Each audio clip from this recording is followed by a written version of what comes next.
Hello and welcome to the Watering Hole. Thanks for checking out this clip. Don't forget to like and subscribe because that'll make the baby Jesus cry, and I know how much you guys love making the baby Jesus cry. Anyway, tweet time.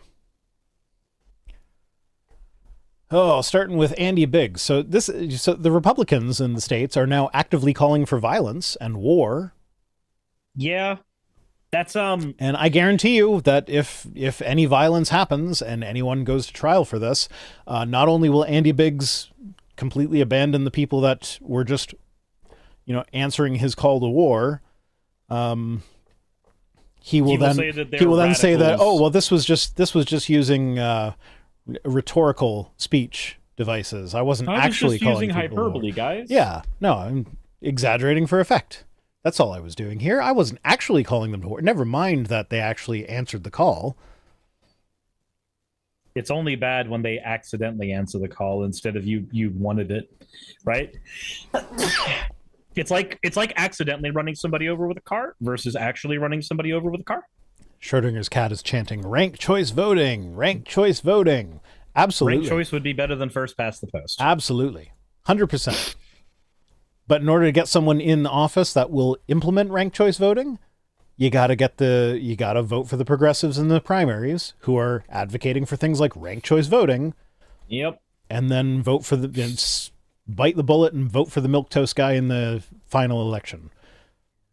Because the progressives aren't actually going to win the nomination because that's just not how it works. It's, I don't know. It's annoying and I hate it. But it is what it is. So yeah, Representative Andy Biggs actively calling for violence. And he will not face consequences for that. I highly doubt it. But here we get to have some fun now. Capturing Christianity, Cameron Bertuzzi. Oh, great. We have Cameron. Makes an argument. Says, Premise 1, no purely material thing can be conscious. Premise 2, I am conscious. Okay, I know I'm supposed to take issue with premise 1, but I take issue with premise 2 with regards to Cameron.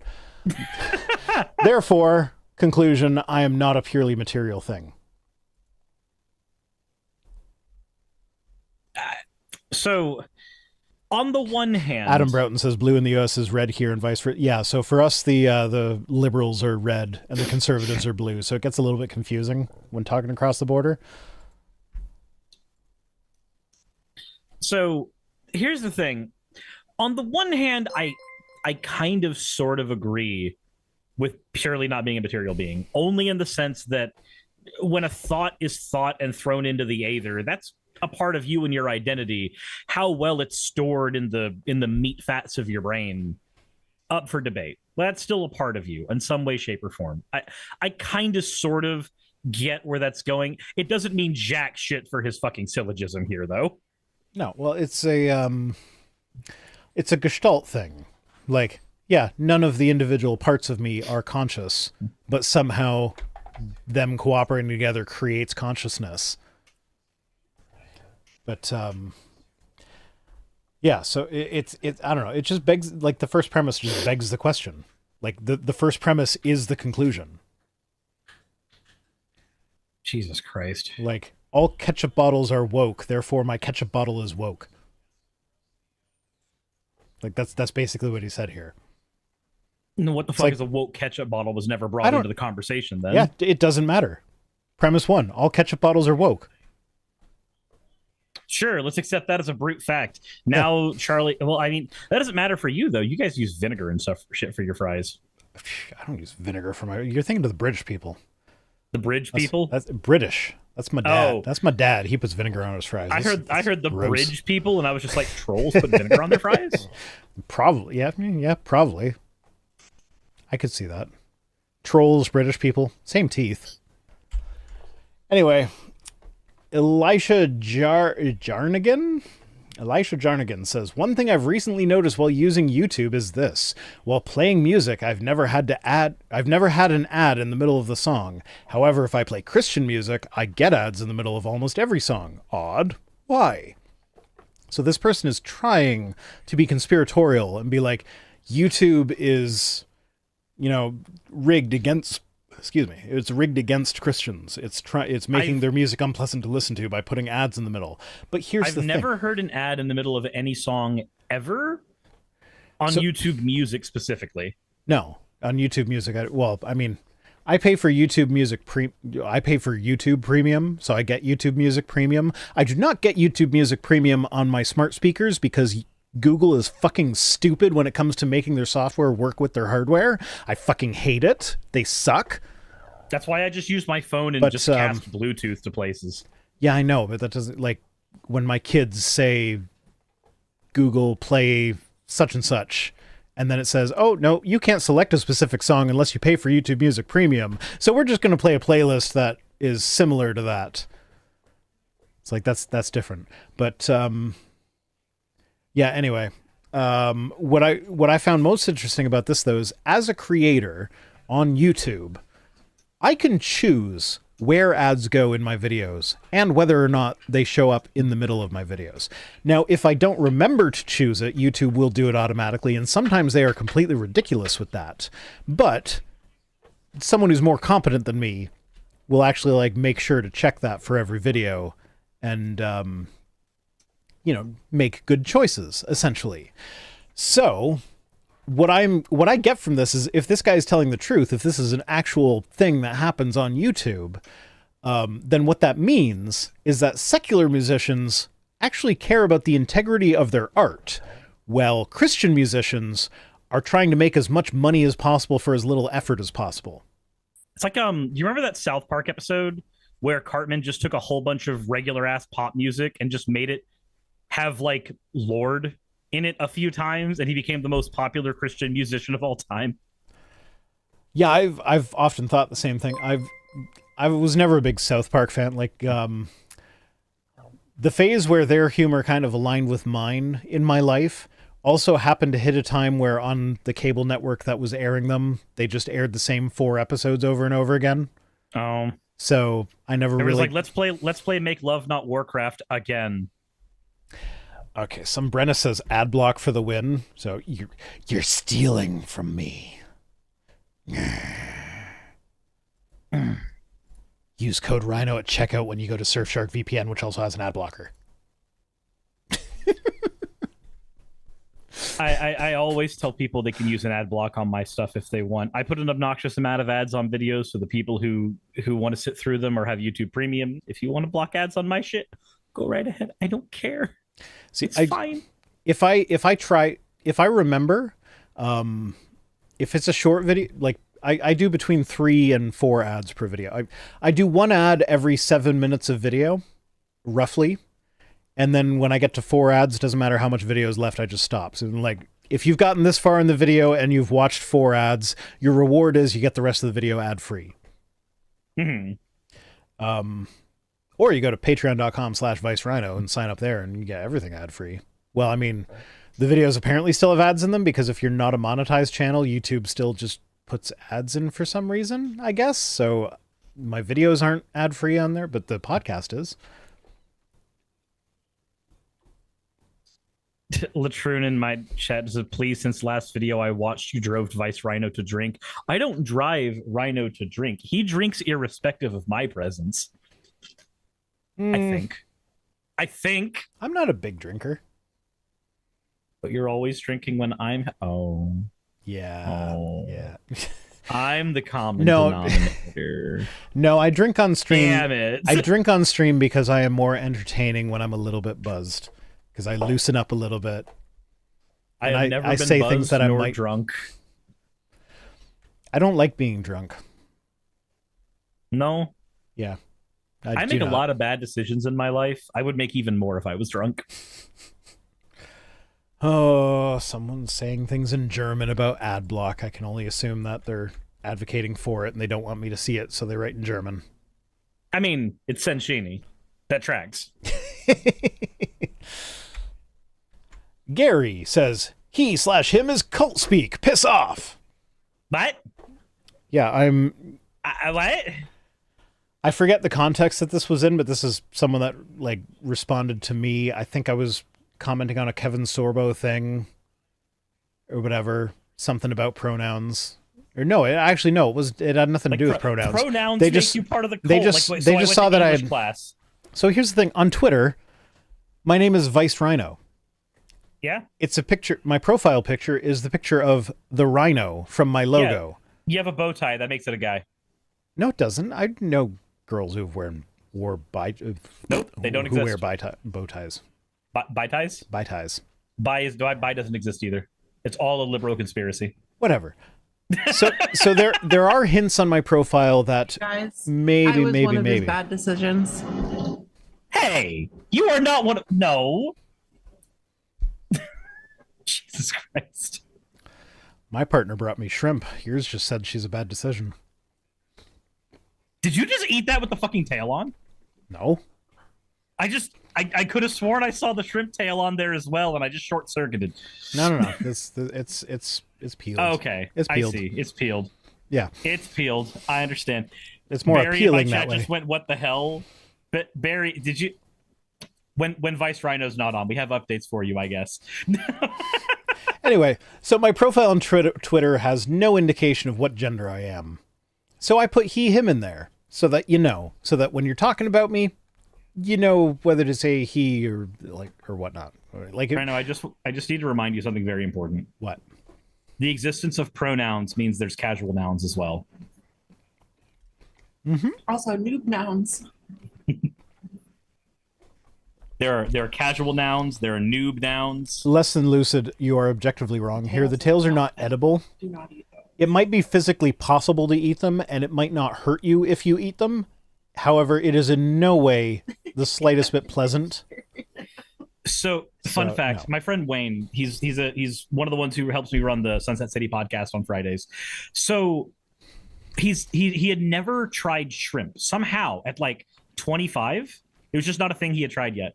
So we went to a sushi place in up in Philadelphia. It's a place we're going to be going to again when we go up to the Too Many Games convention in a week. And he was just like, I've never had shrimp before. And we're like, okay, cool. So you should try some of the shrimp. It was an all-you-can-eat place. Go ahead and try some. So he grabbed some fried shrimp that still has the tail on and everything. And it's just like, I've read you can eat the tail just fine. And they're like, dude, just don't do that. Don't do that. And he's just like, crunch. It was fine. He's just like, yeah, it's fine. I liked it. Like, dude, that says more about you than it does about anything else. Yeah. No, don't eat the shrimp tails. Yeah, I just like, I find it fun. Like, I don't think this made it into the cut, but Jordan Peterson retweeted a thing today where someone was saying like, "Oh, pronouns are not optional," and his response, like, he retweeted that saying, "Up yours, seriously." Like, yours is woke moralists. We'll see who cancels who. Yeah, but like, yours is a pronoun, so like, you can't even insult them without using pronouns. So like, what's the problem with using proper pronouns? Like, would Jordan Peterson appreciate it if everybody just started calling him her at this point? Like, I'm not saying to do that because it's a dick move, but like, that's what they advocate for trans people. Like, would they appreciate that if people started doing it? Probably not. So why can they not just appreciate how, using the correct pronouns is just a basic courtesy? Yeah. Have you noticed the sudden advent of drag story protesters here in Canada? I have not, actually. I just live in a small town. Like, I am the border town, so every now and then there's a weekend where the convoy protesters show up. It's few and far between at this point, and it's usually like 2 pickup trucks with flags on them. It's kind of pathetic at this point, but yeah, no, I haven't seen drag story protests. They hate pronouns until somebody misgenders their dog. Oh, is she a sweet bean? He's a him. My dog is gender fluid. Our youngest is 5, and he doesn't really care about pronouns all that much. So depending on his mood, he will call the dog he, or he will call the dog she. I was like, okay, I guess we have a gender fluid dog. And guess what? The dog doesn't care. Okay, so here's the thing, though. You need to understand, all cats are girls, all dogs are boys. Yeah, but my dog's a bitch, though. Like, she's a bitch. All dogs are boys. Your dog's a bastard. Get it right. No, she's about to go into heat. And like she's like on the cusp, and her behavior has changed, and she's just a little bitch now. And it's like I get why that term means female dog now, because it's very satisfying to look at her behaving the way she is. Me like, why you gotta be such a bitch? And it's technically correct, using the Bart Simpson method of swearing. But he never wants to play anymore since his bitch moved in. Bummer, don't ever say that word again. Well, that's what she is. I looked it up. Well, I'm going to write the dictionary, people, and have that checked. You have to say it's technically correct afterwards so the teacher doesn't ground you. Yeah. Reverend Leo, who is a prison chaplain apparently, says, this is about geology, says, younger layers had to form before older layers. That's how life works. You're young, and then you get older. And you say anything is 2 million years, or 700 million years, or 4.6 billion years is pure suppositional theory. There's no one alive that can personally or possibly back that up. Okay, let's ignore the last half of that for a minute. Younger layers had to form before the older layers because that's how life works. You're young, and then you get older. What? The older layers form first. That's what makes them older layers. No, but don't you see? You're young first before you get old. So if it's old, then it's layers form first, obviously. I don't think he's realized that we're comparing layers to other layers. So it's like, yes, you are young before you get old. However, someone that is older than me was born before me. No, they were born after you. And as a preacher, this is his way of making sure that he can assault any child without getting in trouble. After all, the child had to form before him because he's older. Okay, I'm not comfortable with this anymore. Let's go to the next one. Oh, I saw this. Yeah, Logan says, slope sure was slippery, huh? Beginning of the curve says, just let them get married. How does this affect you personally? 10 years later, the White House flew a pride flag, so it's state-enforced homosexuality. How is it state-enforced homosexuality? Because when Logan saw that flag flying, he was then forced to suck a dick.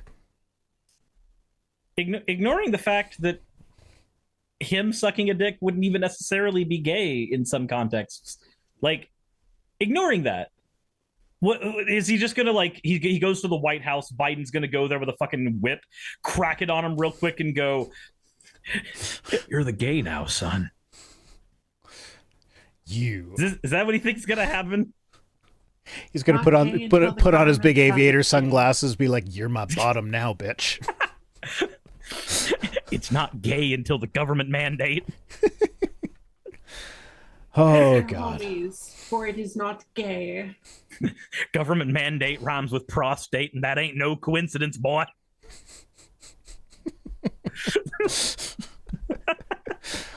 Oh. Why? I kind of wish the government did mandate that every guy has to suck at least one dick in his life.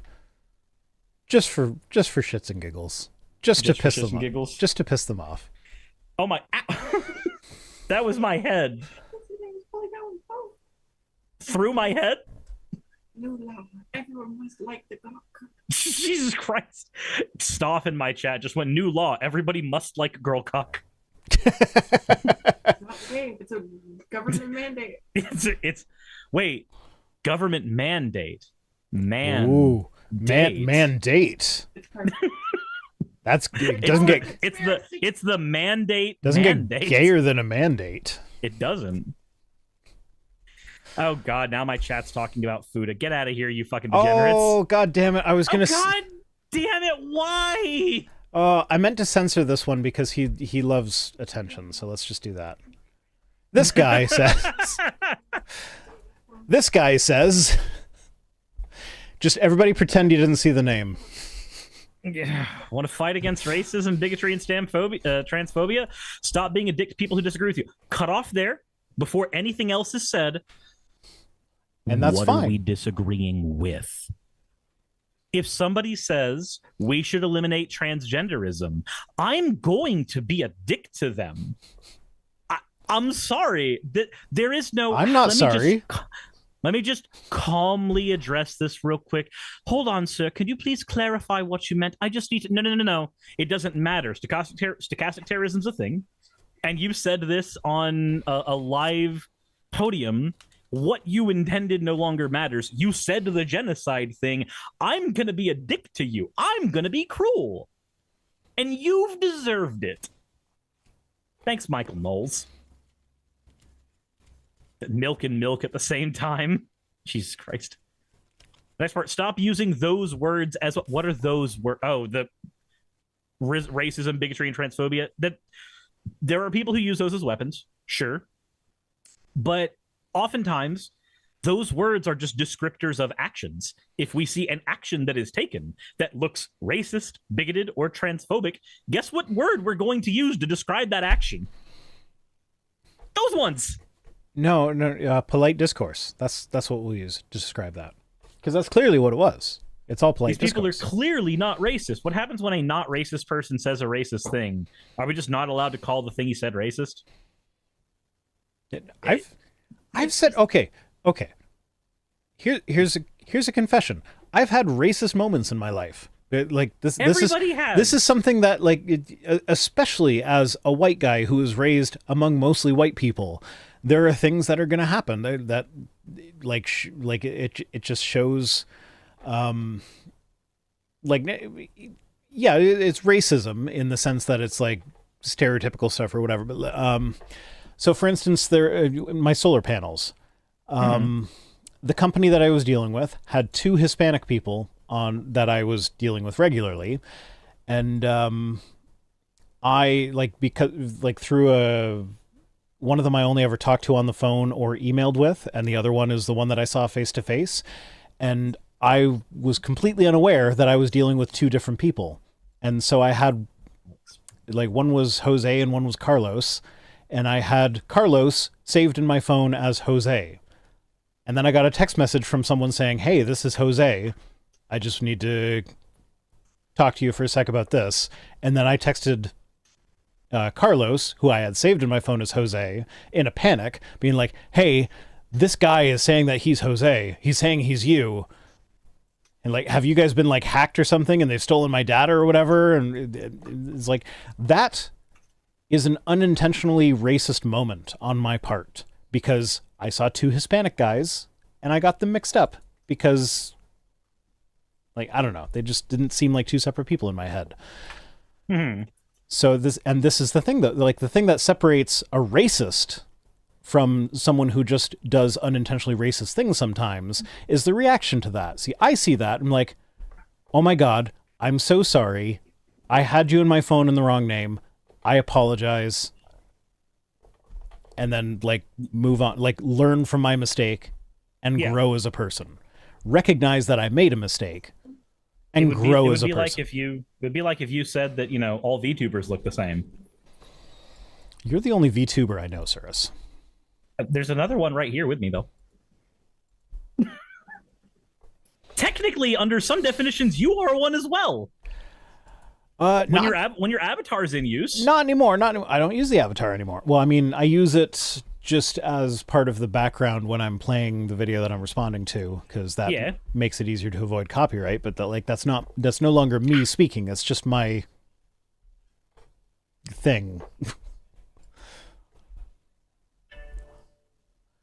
Do we have another person? Also, saying, like, stop making already marginalized groups look bad.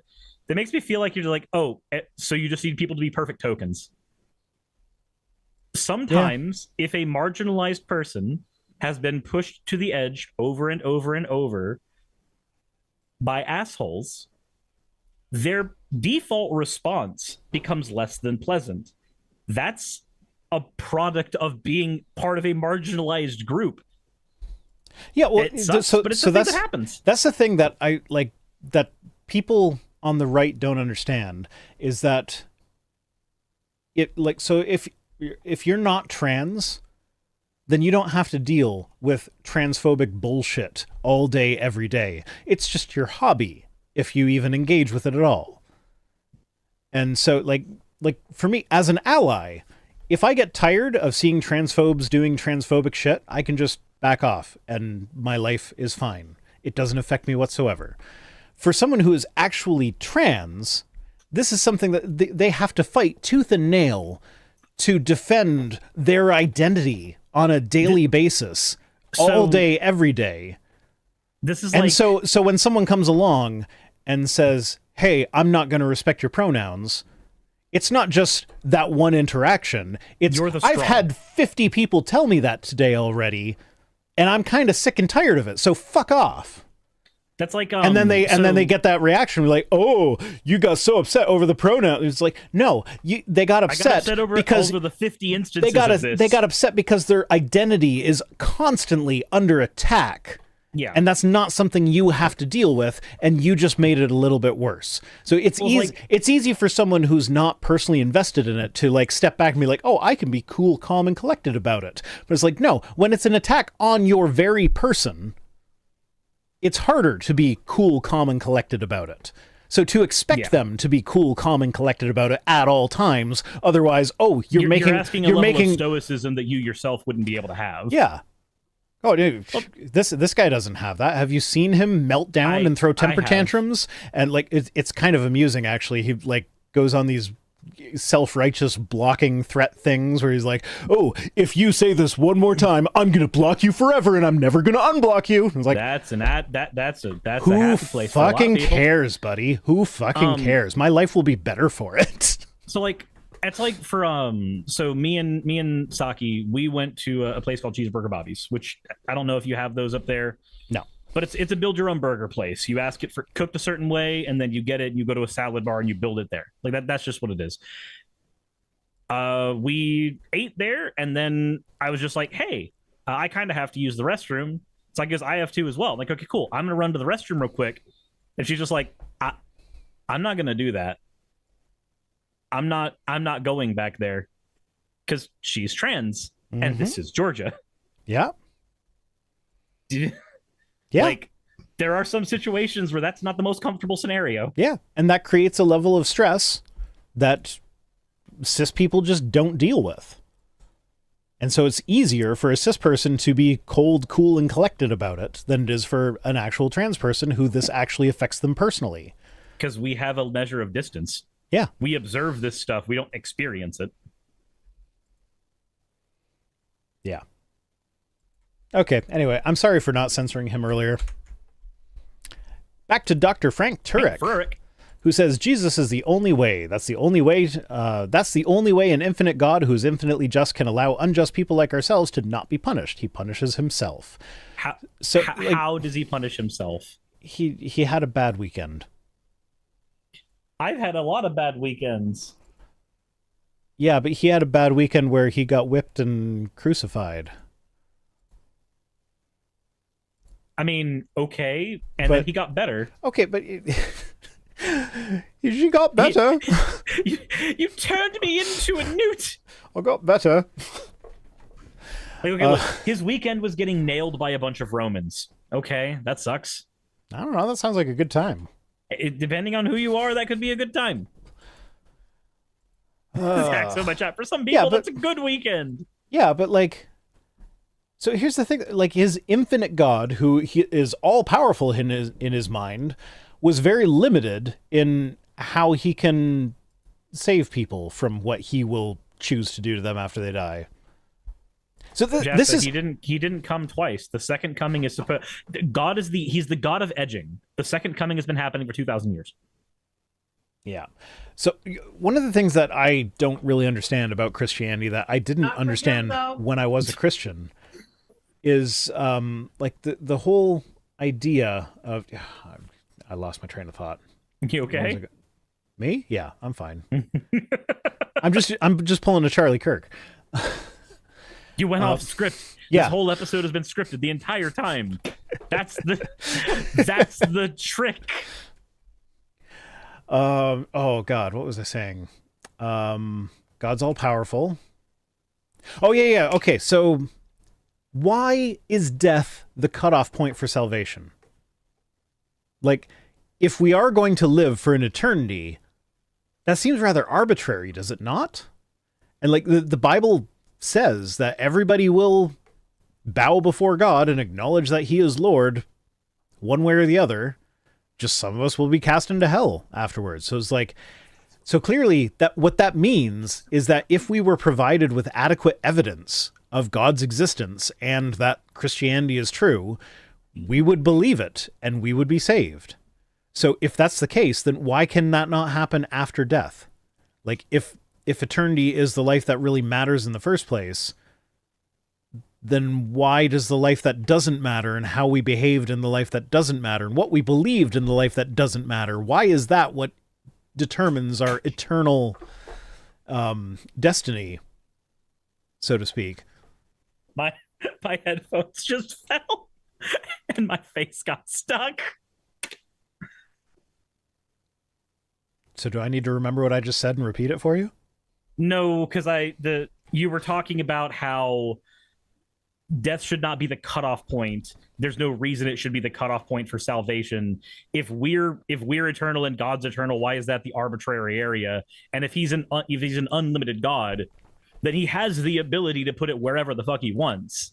It doesn't have to be there. None of it has to be this way. Yeah, and like if this life is just a test to see if we would actually like pass this test or whatever, there could be a second test after death. We're like, okay, you lived your life, you were an atheist in life, sucks to be you, so now you better do well on the second test in order to make it into heaven, like, and the second test is after you die. Like now you have 100% proof that I exist. I'm standing right here in front of you talking to you. Now commence second test. How the afterlife works in the Dresden Files.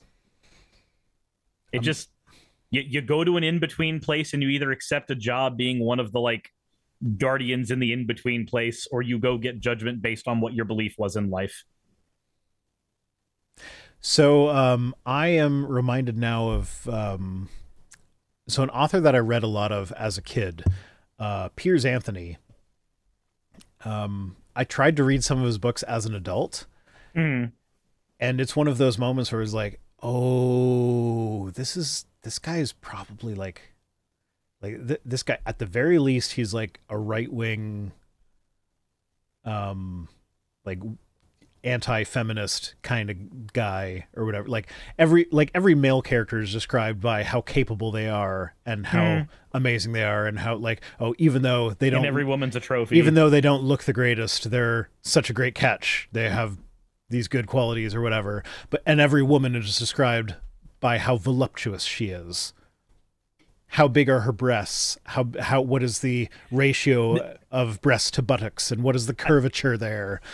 An easy litmus test for is your author a male is, did they describe a woman being turned on by her nipples getting hard? Every time I've read an author and they have described a woman getting turned on that way, just like, yep, sir, dude. He's got this series called The Incarnations of Immortality, which I remember kind of liking as a little Christian boy, because like the whole premise is that like gods exist based on how many people believe in them, and the more people believe in them, the more powerful they are. And like it's one of those sort of scenarios. And like throughout the course of the books, you go through, like each book is written from the perspective of one of the different incarnations. Like you get the book from Death's perspective and Kronos's perspective, the god of time, and like Gaia and whatever. And in the end, it turns out that Satan was a good guy the whole time, and they end up replacing God. But in order to replace God, you have to get all of the incarnations to agree on the new God candidate. And so Satan had chosen someone. And this is where it gets really, really yikesy.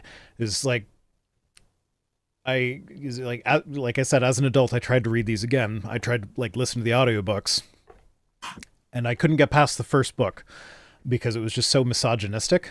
But I remember that like one of the key points at the end when they replace God is that in order to get like, because Satan is one of the incarnations, so he has to agree on the guy that's replacing God that everybody has to agree on. So they all have to agree, and Satan. And so it's like, oh, well, how are we going to get Satan? Like, well, we need to find someone who is good, but otherwise has one fatal flaw that Satan can agree to or whatever. And so what they land on is there's a judge, like a guy who is a judge in the mortal realm, who does everything is absolutely by the book and everything's perfect and everything, but he has a sexual relationship with a 13-year-old. But it's okay. It's explained in the book that it's completely consensual on both people's ends. The 13-year-old consents fully and everything. How did the 13-year-old consent? I don't remember exactly, How? but it's like, It doesn't make any sense. but like now, thinking back on it now, I'm like, okay, so he's probably a pedophile, and he should probably be in therapy. Oh, this person, I thought she was 15. I don't remember. I read them when I was a teenager, and like I said, I didn't get past the first book in the series as an adult. But yeah, it's one of those like, ugh. Like, and I still have a box full of his books in my basement that I was like going to encourage my kids to read because I loved them so much as a kid, so my kids will love them too. And like, no, I'm rethinking this one. Get him to read Keys to the Kingdom. Yeah. Garth Nix is generally a pretty good. Garth Nix is the author who I found out about women's periods from, and it was in a fantasy novel in post-apocalyptia, in a kid's book. I don't know. Most of my sex ed came from porn. I'm not gonna lie. I mean, all of mine had to. I grew up in a Christian school. We didn't have sex ed. I also went to a Christian school, but we did have sex ed. It just wasn't very good. Like our sex ed teacher could be completely derailed for the entire class if someone just yelled out the word penis because he would get all embarrassed. I just realized Axolotls in my chat just said, "Oh, Shade's children." Thank you. Somebody knows the Nix book where one of the women complain, or one of the teenagers in the book complains about having to like cut a tracker out of her wrist, literally by going, "I already have to bleed enough now. I don't need to do this too." Yeah. Okay. Anyway, yeah, that's it for the tweets, and it's after 10 o'clock, so that's my bedtime. Nexus time. Oh God. That's just my chest. Yeah, that is just my chest. I thought yeah, there we go. I did fix it. I just didn't fix it on my Stream Deck. Jesus. Oh God. I know what I'm doing. Yeah, I'm a professional. We both do this full time professionally, right? Yeah. I don't know if I believe me when I say that sometimes. Yeah. No, this is my job. I get paid for this. Yeah. What the fuck is wrong with you people? Why do you pay me for this? Anyway, that's the end of the stream. As always, fuck off.